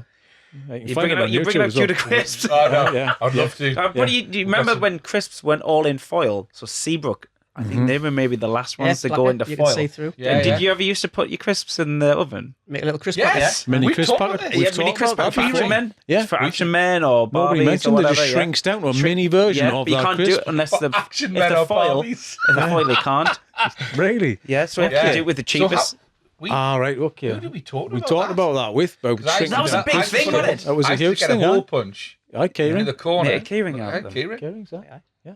Oh, But you have a whole little Things set. before smartphones, shrinking Hello. your crisp packets in the oven. Shrinking crisp packets in the oven. But who was the first one to do that? Just put a crisp packet in the oven. I mean, you're rolling the dice I'll there. make then. the claim that it was me, Yeah. but it obviously wasn't. It's like putting a fork in the microwave. You know what I mean? Does it spark? I don't know. I'll give it a try. Yeah, give it a try. Don't lick the freezer. Yeah. All right, cool. Right, Right, okay. come on. Hang on, let's go for another one, then, boys. What do you reckon? It's quite good, that like pork scratching. I'm up with pork scratching. I'm back on. Pork scratching with peace buds. You know what I found the other day in M&S? Salami crisps. Oh, I've had them before. Have you had the Aye. salami crisps? Yeah. Perfect. Just get yourself a dehydrator. You can make that You easy. know, but that's for me. That's like it's a me Side snack. Yeah, it's a me snack. Salami crisps We've we're talking selected curry versus gravy. Oh, it's a classic. Yeah, curry So- versus gravy. Right, this is a chip-based question. Okay. So, chip shop chips. I could be Chinese or anyone. Yeah, but chips. What you going for? Curry or gravy? Has the chips got cheese on? If you want. Because cheesy chips and gravy. The original poutine. Okay. The original. Yes. So Yeah. cheesy chips and gravy. Okay. With Yeah, 'cause vinegar in as well. vinegar. Gotta have vinegar. Yeah. When are you I'm on the same page, when are yeah, you putting the already. vinegar on? Are you putting the vinegar on It's just after been the gravy? It's Or, just been served to me, Uh-huh. and someone says, "Do you want something?" I go, "Yes." So it's like weird, but it works. okay, but are Yeah. you putting it on? Or are you letting Yeah, them I'm putting it on? putting it on, like You're that. putting it on because you want the control. Yeah, yeah. You don't, Yeah. Like I always Uh-huh. control that kind of thing. And after that, because when you're eating this thing, right? Obviously, you've got your best bits as well, haven't you? You've got your best bits because you want everything in one mouthful, don't you? Yeah, you just got to dive deep. But the cheese is gonna kind of you're gonna go through a lot of cheese. Are you saving some of that cheese to last? No, Because they want the best, the last thing. Try and keep your ratios equal all the way through. Yeah. It'll be fine. Because the cheese goes hard. You lift that up, that's going to be a mountain of cheese, isn't It's it? weird cheese you get in like takeaways in Sunderland. It breaks up, it doesn't stretch. Sunderland cheese. Sunderland isn't it? cheese, yeah. Special Sunderland cheese. Special Sunderland cheese for cheesy chips. It's Tatter's back to Cholinos. It's basically Cholinos or Cuccinis or whatever we used to go. Like, oh God, I'm sure once, I ate the plastic thing it was in because I was like so drunk. So drunk, and it was like melted together. And I'm sure I ate the white box. I like the polystyrene. Yeah. I remember thinking, God, this cheese is really bland, like, and it's like squeaky. It's not gluey, anyway. And I was like, oh, it's the thing. Oh, God. So if I ever die of stomach cancer, that was the night it happened, like, because I ate a plastic thing. How about you? I'd throw a caution to the wind, and depending how off my nutter was, I'd probably get curry and gravy at the same time. What? Yeah. I'll shake your hand in a minute, Marty, because I said that on our first podcast. I'll do both. 2 sauces on 1 meal. Yeah, man. Do you think that's mad, Nah, Frankie? You can't mix the streams. Like crossing the streams? There's a stream crossing the stream. You don't cross the streams. They may merge. They may not. Why, limit yourself. Enjoy life. No, but hang on. Building flavours? No. There's nuance, right? Are they individually in pots or are they merging together on one just ladled on? Pizza Express or something. Exactly. He's saying the hide on, aren't they? Chuck it all in. Get all in, man. All on. But both, surely, surely at one end each, though, still.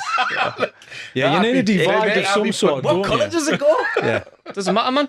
It must just go like a light brown. But then you don't have that flavour of curry or gravy. It's just a kind of, it's a mishmash. It's like a spicy gravy. What's all that about? The jeopardy of having to do it before they fully merge, but then when they fully merge, it's a new flavour. So what would you call that? Massive flavour of the polystyrene as well. Yeah, massive flavour, yeah, on the chips. 3 meals at once. You get the curry and gravy. Yeah. The curry and chips. Nice for living, man. Gravy and chips. Mix your then sauce. the merging of all the flavours. Because we talk. So I mean, I'm saying the situation. It's 2:00 in the morning. It's at a pizza shop. Situation. It's a situation. Situational, isn't it?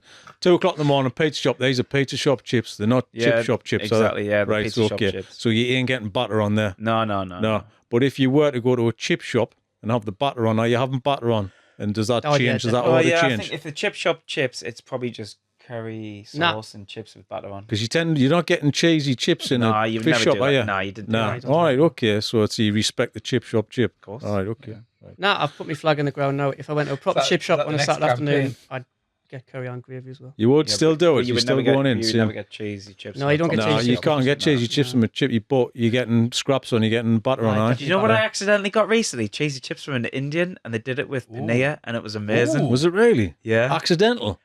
I ordered cheesy chips by accident instead of normal chips, right? From the Indians, and they put paneer on. Really? With sauce on it? Just paneer and chips. Ooh. And it's really discovered good. something brand new by accident. Yeah. I love that. Indian cheesy chips. Yeah. See, I want to try that already. We talked about paneer earlier. Yeah, we did, I always get really mad dreams of paneer, though. You know how, like, if you eat cheese before bed, people say it's like taking an acid trip. Album title in there. It's like, it really does, especially with paneer. Well, it takes you back to the dark side of the moon, doesn't it? I mean, you can't. God, it's the DMT of the food world, isn't it? It's inspirational. Lucy in the Sky with Diamonds. Brilliant. Right, okay, then let's go. Last question. Frankie, what's your Greg's order? We frequent quite a lot, don't we? Because our office is in the city centre. So, always take the app as well so you can make the most of those freebies. You've got to get your points. You've got to get your points every now and again. Probably, it's really boring. But if it's like a Monday and I forgot to make a packed lunch and I'm trying to be good for the week, I might get that weird bhaji box with rice, but more than likely they're sold out of that. So it's going to have to be a cheese oval bite, a bottle of water. However, if I'm rough off the weekend, I'll get a cheeky vegan sausage roll as a side as well. And I've started getting the wedges as well because they say to you, wedges are all right. No, but I don't normally do it. But then they say to you when you go to the counter with your wedges, with your sandwich and your water, you can get wedges for £1, with that. And I'm like, you're like, damn it, it's a bargain. I'm not gonna have to. No, I'm not. The lady said I had to. I'll do it to make your life easier. Oh, can I just add on to this as well? Of course you can. Until recently, last summer or the summer before, I was working at a Bruce Springsteen concert, and one of the labourers, top lad, was like, "You ever had a peach Melba from Greg's?" I was like, who the hell orders them? Like, absolute freaks must order them. Got one. Peach Melba are like unbelievable. By the way, like absolutely Yeah. unbelievable. I would actually consider, like, if someone says, like, for your Christmas lunch, what do you want for your dessert? Peach Melba from Greg's. Yeah. Unbelievable. That was the first time you had one? First time I ever had one. I couldn't believe the actual peach in it. Man. The actual peach in it. Yeah. You know what? I think we're onto something. I think you should just go in surprises all the time because you found two things which you didn't want to order and you found it to be the best thing. You should just go in and just go, that. Yeah. I reckon you're going to have the best life ever. Frankie's Food Roulette. Frankie's Food Roulette. Well, yeah, of course. There's an Instagram account on this, isn't there? I mean, there's something. I don't know. Yeah. What do you want? I don't know. Let's pick for Frankie. Wait, then we're off. You know, we've created a game, haven't we? That's great. Marty, what about yourself? What you going? What you getting? You get mad stuff sometimes. I try He's anything. really impulsive, him. Yeah, I don't choose. I just pick in the moment. Same as restaurants. I never I look at a menu I love it. and I don't know what I want. I'll wait like the person comes over and then I'll just pick instantly. Really? So I tend to pick mad stuff that freaks him out. Yeah, because I'll say, like, look, Martin, there's something really weird there. He goes, I fancy that, actually. Like, he gets, like, chicken legs and stuff from Greg's. I'm like, when did they just start doing chicken legs? He's like, I'll have that. Yeah. Well, I usually get, like, if I'm thinking about it, I get a steak bake or a sausage bean melt. But I've been feeling quite bougie recently and I've got, like, the fish finger wrap. Oh, nice. Felt a bit fancy, you know? You have to wait for that. Yeah. It's like made to order, so I was like, Limited you know what I mean? Felt like I was in the M&S food hall for a bit. Aye. Oh, Yeah. God, I love M&S. So good. I would. Have you not feel some kind of shame when I've got to wait? I've got to wait for. No, Do you know what I mean? No, he should feel the eyes from the people behind who have to wait. Oh, no, I'm Great. about, So have a hatcher on the back. But you move. But you can move down I'll the move out the queue way, car. I'm Yeah, Yeah, but yeah, still, it's they a fast- occupied. You take them off the till, don't you, really? Yeah. Because they've had to go in and make up his thing. Also, people who go in for the work orders. In the Oh, morning. don't. I've been stuck behind loads of them. Yeah. Do you know what's the worst 15 one? sausage Do you know rolls. where's the worst one for that? There's what I call the Grafters Greg's. So I used to work on the quayside, and there's one in Gateshead Industrial Estate. I call it the Grafters Greg's, and there's always someone in there getting a 15 breakfast meal deal in. Yeah. Like, and you're like, oh, man, no way. The Think about the rest of us. We're late for work. We're obviously late because we come to Greg's for our breakfast on the way, and you're holding everyone up, getting your bacon sandwiches, one with brown, 7 with red, you know, some pan au chocolat. Oh, by the way, I was once in Sunderland Greg's, and a chava behind us ordered chocolate pasty because he didn't want to say pan au chocolat. Chocolate pasty. Oh, can I have one of them chocolate pasties, please? And she was getting, do you mean the pan au chocolat? He was like, aye, chocolate pasty. Absolutely brilliant. Because he didn't want to do the French. Can I have a pan au chocolat? There's my clip for. Chocolate pasty. That's the thing. Because the thing is, I'm like, I'm hard on the paint on it's a pasty. It's not a bake man. It's a pasty. I've been raised on pasties. I think we need to push Greg's on that one. the like chocolate pasty. Yeah. They should Yeah, the rebrand. They need to campaign for rebrand chocolate it. pasty. Oh, rebranding, aye. Or Yeah. pan au chocolate. You know, One of them chocolate pasties, please. they should be able to like phone that order in first, though, shouldn't they? Aye. Like the Grafters Greg's. Grafters It should be Greg's. its own thing, you know. Like you lads are outside. You're in the mobile units. Do you know what I mean? Like what they've started doing with McDonald's, where there's like a separate McDonald's next to it just for the orders and stuff like that. Like they do that at Decoy. Frankie. I've seen that. Who did we used to know who had a Greg's card? I was so jealous. Oh, the black card. It's like so. What's that? A VIP? You Yeah, can get anything you Stormzy want. Huh? got one. Stormzy, I know, but Greg's for life. Did but he's- Example have one or someone like that? We had a black card for Domino's for a while because they used our music on an advert for 2 years. So we had a. is that all you got? Just Well, just the a thing black is, card. we never actually got it. We suspected one of our managers got it. Oh no! But we could ask. And I remember once being on tour and be like, we went to Domino's late at night. And we're like, can we get some pizzas? And we're like, yeah, that'll be this much. And we're like, we did the song. Like, and they were like, no. I don't believe you. I have to sing it first. Yeah. But yeah, that's card. close. That's not black card. Make sure that card goes back. Some lad who used to be in a band a few years ago. Like he used to like, I won't say his name, but he used to like flaunt it. And he'd be like, "Gone to Greg's." Black card. Oh, I'd card. phone the Greg's black Yeah. card. Like you wouldn't. Nando's did it for a while, didn't they? They used to knock out the black cards. I remember like meeting people with them. I think, God, Yeah, Bob Mortimer's got a black card for Toby Carvery. Oh, I see. Did he say that on Athletic Mince recently Yeah, or he something like that? Like that's legendary, that, like, isn't it? Yeah. Tops of that, like honestly, that tops it. Toby amazing. Carvery? You going back for seconds and thirds, man. That's, I know. That's one. Do you reckon you can jump the queue with that card as well? You want that VIP treatment, don't you? You don't want to be that guy, though. I couldn't do it even if I had a black card. Really? So the black card's just enough. Knocked out? You don't want to kind of have to part the seas when you go straight up. cutting Hang through on, it black in the card air like coming that. through. Yeah. Black card. But you know what? Chocolate pasty will take it out your hand, wouldn't he? He would. Chocolate pasty would. That'll be gone in 2 minutes. He's taking no crap in. So Marty, you're just on the fly on this decision, are you? I You do all don't the have time. a- Like I don't really think too much about my options. I just kind of go with the Does wind. that with coffee as well? Yeah. Like I would always have a oat flat white because I'm an extreme hipster. So Okay. I'll always have Yeah, oat yeah. flat white. No, oat he's extra shot. Yeah. Well, I have it with oat milk because I'm a hipster. Yeah. Every single time, right?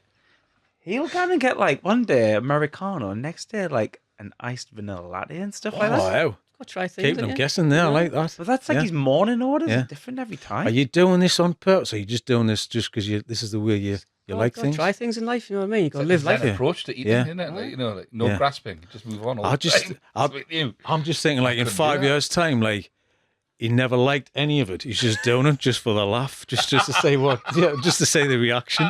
That's what I'm saying. Yeah. Honestly, I'll try out just for the crack. Like That's great. I love that. Yeah. Open mind. on What's anything. yours? So you get a Oh, mine's flat boring. white with a flat white extra shot. and Greg's. Usually a bacon with extra bacon. Okay. Brown sauce.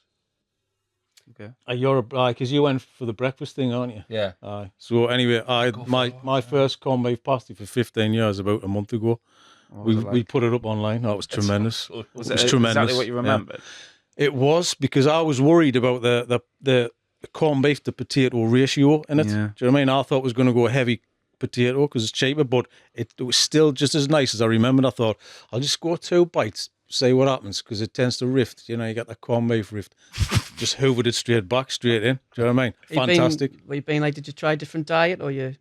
It's because I ate all the pasties back in the day, so I can't do it again. Do you know what I mean? But I was like, I've got to. My daughter egged us on. Go on, have one. I was like, right, let's film it. I've never had a KFC because I went veggie when I was 16. Mhm. Sunderland didn't have one then, and I've never tasted a KFC, Well, and I'm quite jealous of that. yeah. Really? When I Oh, see, yeah. especially when you go to services and stuff, and you see people getting KFC. Sometimes it's only one that's open and stuff at Yeah. late at night. Mhm. And I've always fancied a bit of skin, like Bit of skin. Chicken skin. Or you get sometimes when I used to go to the one in Washington, you could ask them for the fat. really. So Oh, the, dip it in. now when they fry the chicken on, I mean, Yeah. I warm the chicken up out of the day. Yeah. They've got that grease pit, and they put that in a. And then like So a gravy fair. pot for you. Seen that happen a few times. Like, Oh, Right. it's like Homer Simpson would eat that. it's Like, proper proper weird that in it. You know, me, I did try it. Like, as well. who's the first person who asked for that? but Yeah, that's what a you do with that rolling grease dice. pit later on? yeah, gives that here. Yeah, come on. It reminds Maybe us. chocolate Right, pasty. reminds nice. us me granddad used to do similar, right? You know, the George Oh, Foreman dripping. and the drip tray. Oh, He used to keep the drip tray was like solid fat, and he used to put that on his bread. I'm being So it's right. dripping. I Do remember that, my yeah. granddad eating like Huh? Yeah, tins yeah. of sardines and like dipping Yeah. his bread Bread in and the drip olive is nice. oil. And, like, Yeah, I'd do that now. Yeah, the free bento pies and all. Free butter. Remember goblin pie? goblin No, pies. goblin They were like pies. little Yeah. little Suet like suet suet, puddings. wasn't Oh, so puddings, man, steak, kidney sauce. Hey, we just had a Something pie else before there. we came here. We went to the Bridge Hotel Vaults and I got a spinach pie or whatever. It was nice. Nice. Yeah. Top beer. Pies are on the up. Proper. Yeah, proper here. So what were you getting then? Pies, guys. Honey, what were you just kind of going for it? Just, Did they just had a steak pie? yeah. But it wouldn't be out the realms of possibility that he would go for the veggie one. Okay. Yeah, just a crack. Yeah. I've pretty much eaten everything you can possibly eat that's like, legitimate. Apart from whale. I couldn't eat whale. Wheel. Is that the worst thing you've ever eaten? No, I think I went a bit soft and I had like a crisis of like conscience. All right, okay. Yeah. So it was available. Yeah, it was available. I was doing a gig in Norway, in Bergen, and the lad I was with was like a proper Viking, and he was like, "Do you want a bit of whale?" There's like a whale. Sounds mad, but like whale hot dog stand or something. And I was like, "Nah, I cannot." What's the maddest thing you've eaten? I was going to ask you Oh, the same. man. I cannot think. I can't remember. I've had That one. I'm going. jellyfish in Thailand, duck's Right, tongues yeah. in China. Mine's not like exotic. Do you know I've what I had like, I'm sure I've had like mosquitoes or something when I was in Tanzania years ago. Yeah. To take like mosquitoes and crush them and dry them out. mean? It's protein. Yeah, Aye. I suppose. But I got really bad food poisoning from jellyfish. Ooh.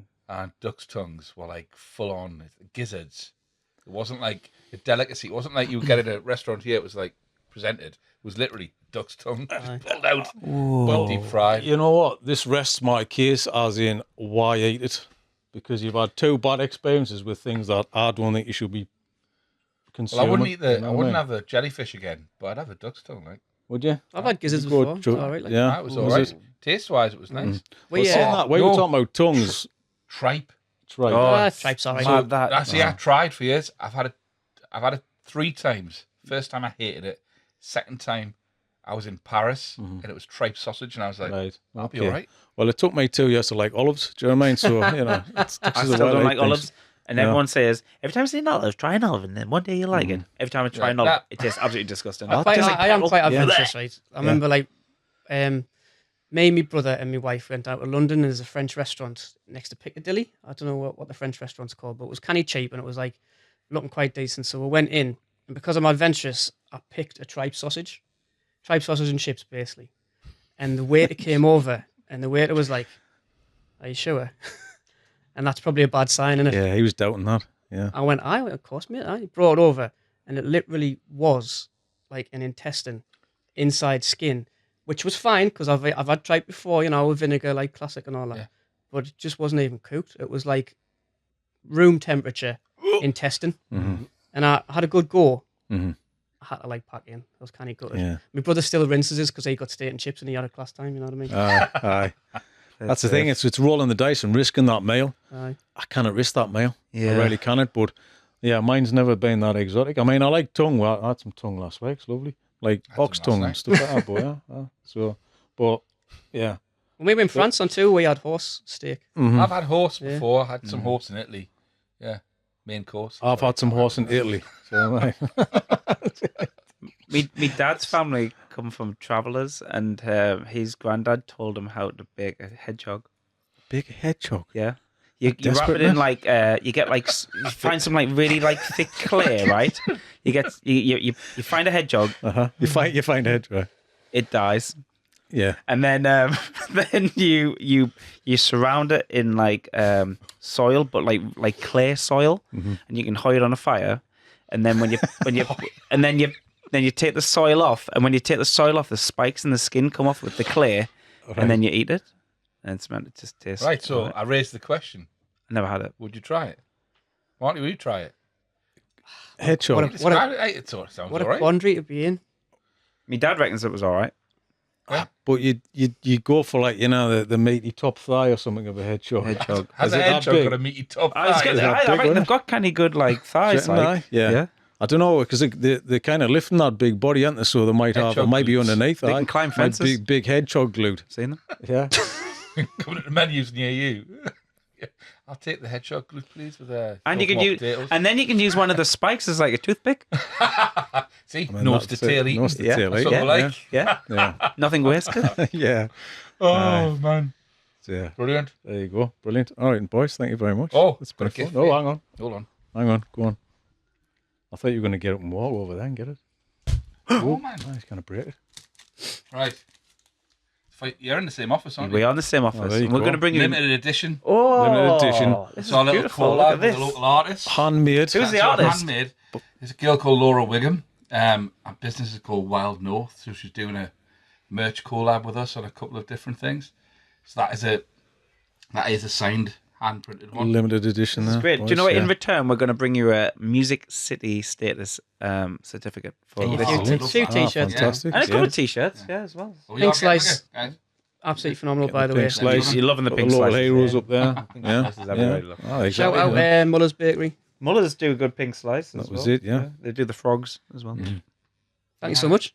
You're welcome. Good to have you on. Thanks, Thank you. guys. Brilliant. Cheers.